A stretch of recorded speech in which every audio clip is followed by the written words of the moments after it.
yung may effect sa magkakaroon ng slowdown in Correct. terms of revenue collection. This is on the government spending side pa lang. Correct. And that's why the key is dapat mabilis yung reform na gagawin ng DPWH. No?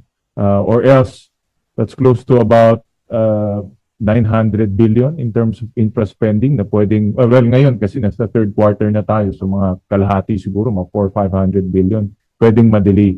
No? And it can affect our collection later on. So that's why corruption, itong issue on corruption, may effect talaga sa government operations because of the reforms that we are undertaking.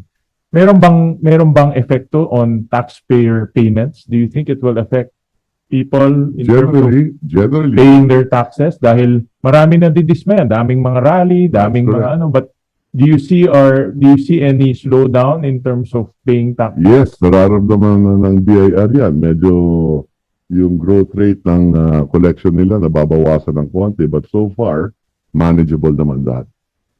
And rin ang ayaw nating mangyari na mawala yung kumpiyansa ng gobyerno, ng taong bayan sa gobyerno. That's correct. And the offshoot there is, in iba, magwi-withhold muna ng payments, or in iba, siguro baka magkaroon ng many times pag-iisipan bago magbayad. No? So, that's why it's important to fight corruption and curb corruption. And I commend the DOF for stating that the DOF will never tolerate corruption. So, that's one. The other one is I'll drill down, Secretary, to some of our revenue drivers, which is BIR and BOC. So nakita rin namin, if we drill down on slide 121, the BIR, in terms of revenue targets from 2015, only hit one time in terms of their revenue targets. Ang BOC hit about 4 times in terms of their revenue targets in 2015. So, this affects our overall collection because our main drivers in terms of collection is BIR and BOC. So, may I know from first BIR muna, kung ano yung nagiging challenges, bakit hindi na hihit yung revenue targets, only once lang in 2020. And then later on to BOC. BOC is performing better, but then again, the best case scenario, lahat matamaan natin yung targets. No? So, may I know from both agencies what are the challenges that they are encountering? How come we're not hitting the targets? So, anyone who wants, Commissioner Lumagi, maybe you can start with that question. Good morning, Mr. Chair. For BIR, I'm not sure about the data on for last year based on the slides, but for last year, we have a positive based on the BCC target. So we were able to achieve the 2024 target. This is positive 2.7. Mali lang yung kulay. Yes. Kamali lang yung Okay. kulay. Thank you for the clarification.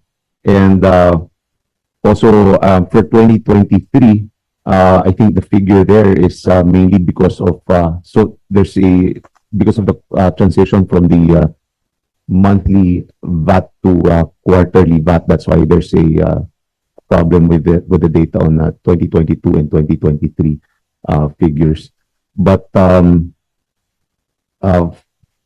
the challenge mainly is I think it's really more on number one is the illicit trades. We've been addressing that, and we've seen a higher collection since we started an aggressive approach on illicit trades, especially on excise tax collections on illicit tobacco. So we've seen a drastic improvement in terms of collections on excise taxes, especially with our collections from the vape industry, because previously there was really no payments from that industry. Kaya naman na tumaas po ang ating ang collection po doon. Sa VAT din po tumaas din ang naging collection natin sa VAT. So essentially, it's really just monitoring. We will be more efficient, and we're hopeful for the first semester of 2025, we were attaining our targets for the first semester. So we're just continuing our aggressive approach on curbing illicit trades, and nagiging maganda yung aming collections, especially also collections from our rate or run after tax evaders, and yung ating run after fake transactions, which saw a dramatic increase in VAT collections because of our program on that. So we intend to sustain our aggressive approach on illicit trades and other unlawful activities, and we're hopeful, but of course with the challenges that were mentioned a while ago, for the second semester and the first quarter for next year. Yan po talaga yung magiging challenge. But we're hopeful, we're positive that our targets our collection will perform better. Good you mentioned illicit trade, because we had a hearing, I think early part of this year or late last year, about illicit trade, and what we're seeing is excise tax collection on tobacco is going down, and there are information and also data being given to us that illicit trade is going up, no, in some parts of our country. In fact, in some areas, as high sa Mindanao, nakita ko yung data, as high as 80 to 90% of the products being sold in that area is from illicit trade. No? So for me, that's also one of the biggest threat in terms of revenue collection, because if that goes unabated, talagang bababa at bababa yung collection natin sa tobacco. And we sent the DOF and some of the DOF agencies about the findings and some suggestions from the committee, one of which is to really intensify through a task force curbing illicit trade and also winning cases, because nakita namin maraming nga nahuhuling BOC, maraming nahuhuli Coast Guard, pero natatalo naman tayo sa kaso. No? So have we looked at, aside from focusing on illicit trade, what specific reforms is the BIR doing in terms of addressing illicit trade, specifically tobacco? Tobacco kasi ang pinakamalaki, and also vape, no? Yung vape kasi yung arbitrage between freebase and also yung nicotine salt, no? So yeah, we filed a bill to correct that arbitrage, but for now, ano yung mga reforms that BIR is doing in terms of curbing illicit trade? Mr. Chair, I'm not sure about the data, but perhaps the data that was mentioned, siguro that was prior to our aggressive stance against illicit trade on tobacco, that there was an increase in incidents of illicit trade. Pero po, since we started last year on our aggressive stance, where we were able to raid a lot of factories, and we were able to confiscate a lot of illegal or illicit cigarettes, our excise tax collections, especially for this year, for January to August, had an increase of 13.6%, and also we were able to attain our goal for the excise tax. There's also our collection from tobacco products grew by 30.4%, or 25.63 billion pesos, which is essentially, we have surpassed our target by 14.7%. So, maganda po yung nagiging collection po natin sa tobacco since we started, and yun na. For August to August also, 21 billion yung naging increase po natin.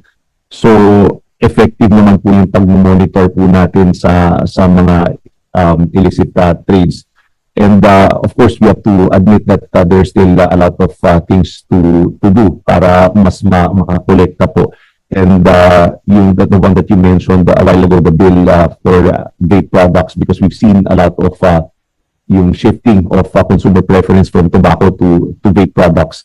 Kaya naman bumababa din ang bumaba before yung collections in general for excise tax because of the disparity of the tax rates between tobacco and vape products. But as far as tobacco is concerned, yun po, marami po tayong naging operations, and patuloy rin po yung gagawin natin in pag-monitor. And also, one thing that we want to implement, and it's in the law already, it's passed yung ating digital track and trace solution that hopefully we will be able to implement by next year. And it will greatly improve our monitoring capabilities once that digital track and trace solution is implemented.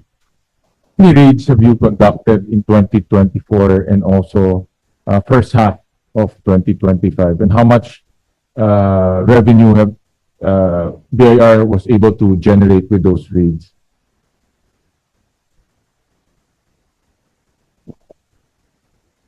For me, kasi ito yung pinaka-biggest threat natin, illicit trade, in terms of revenue collection. For 2024, the total number of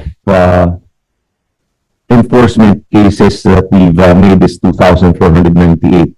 And we had a total number of seizures or apprehension of about 1,105. So the apprehended products is about 20 million or 20.5 million cigarette packs.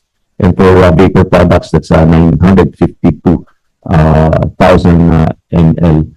And for 2025, January to July, the total number of enforcement or visited establishments is about 2,306. And total number of packs, 167,000. And for vapor products, 266,000 vapor products, ml.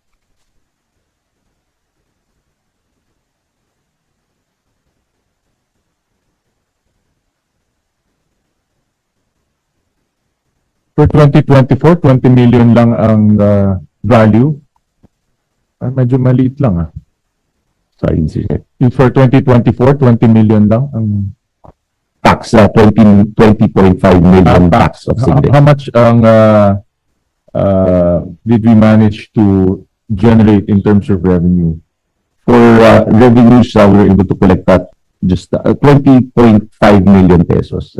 Not so much. No? Not so much. Because all of these cases, we've filed cases in with the DOJ for our enforcement, and the assessment is about, but the assessment is about 1.8 billion pesos. 1.8 billion. Yes, Mr. Chair. But of course, you have to file cases pa, no? To Yes, collect Mr. Chair. all of those. Okay. All right.